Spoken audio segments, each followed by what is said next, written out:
you? I'm good, Tom. How are you? The name's not Tom. Yeah, okay. Now, before we begin, I'd have to say that I love your work. I mean, look at this body. Amazing. Great job. But I have to disagree with some of your work. I don't want to talk about it. Alright, so our first question came from thefirstadam@gmail.com from the Garden of Eden, saying, God, ... what the heck, man? I just ate an apple. I'm sorry, but the girl which you gave me ate it first. Why'd you have to be so mean like that? Adam, I gave you one rule. One simple, measly, do not eat the apple rule. And what did you do? You ate the apple. You ate the one apple I told you not to eat. And even after I banished you from the Garden of Eden, I watched over you every day because you were mine. You have to grow up and take responsibility for all of your actions. Thank you.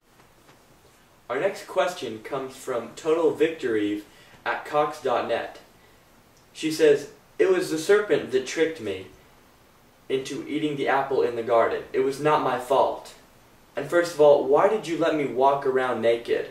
I was totes embarrassed. Eve, there will always be temptations in your life. And you have to know that I am more important than those temptations. You have to love me over those temptations. Now, the serpent tricked you, and I understand that, but you can't let the serpent lead you away from what I've been teaching you. I gave you one rule, and you broke that. You chose wrong. You chose for yourself, and you have to learn to man up to that.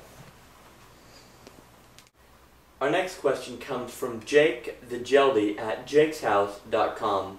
He asks, God, why is man at a fallen state?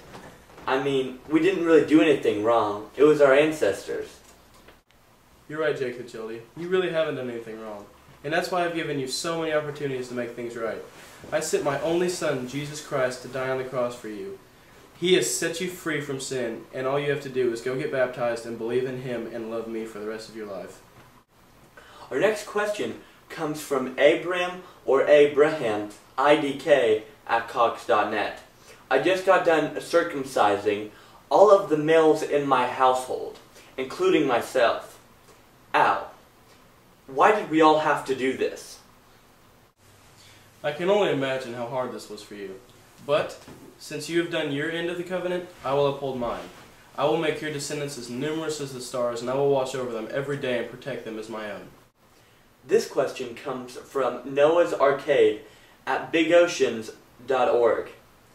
He says, it is day 39 on this awful, awful ark. The animals are puking everywhere, and I think the unicorn died. God, please don't ever send another flood. The unicorn died? Jesus Christ. Yeah, Dad? No, never mind. Okay, anyway, Noah. I apologize for sending that giant flood. I know it was absolutely horrible.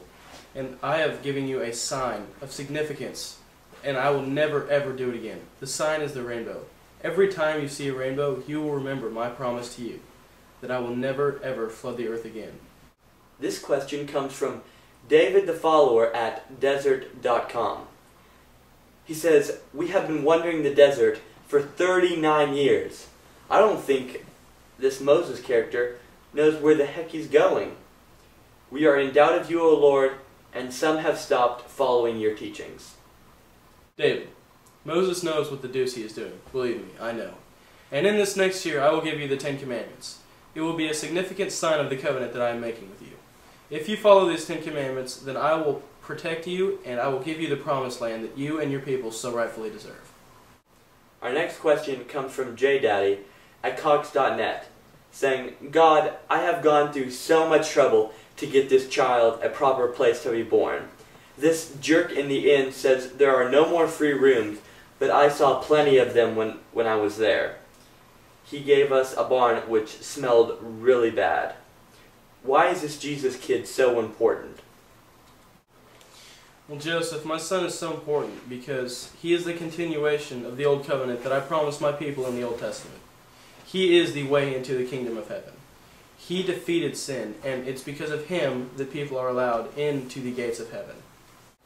The next question comes from Apostle Service at JCBFF Match.net.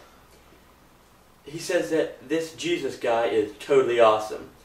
He says that this one time we were at this party with JC and all we had was water and Jesus turned it straight up into wine.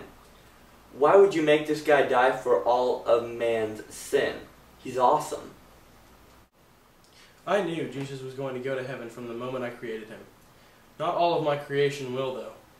If it takes my only son dying on the cross for the sins of everyone to just bring a few of my creation in with me to the kingdom of heaven, it's totally worth it.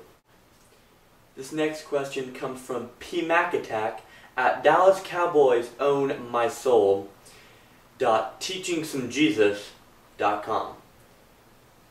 He says, I am a teacher for a bunch of beautiful, smart, well-behaved, and hunky-dory students, especially Jacob Seaton and Jack Vesper, who are the smartest and most athletic kids I have ever seen.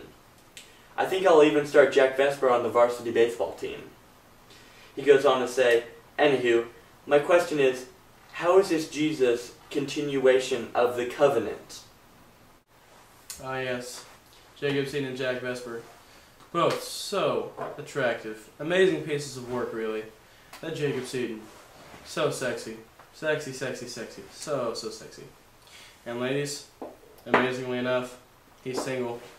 And Jack Vesper, he just has the biggest heart. It's really ridiculous. Big heart. It's amazing.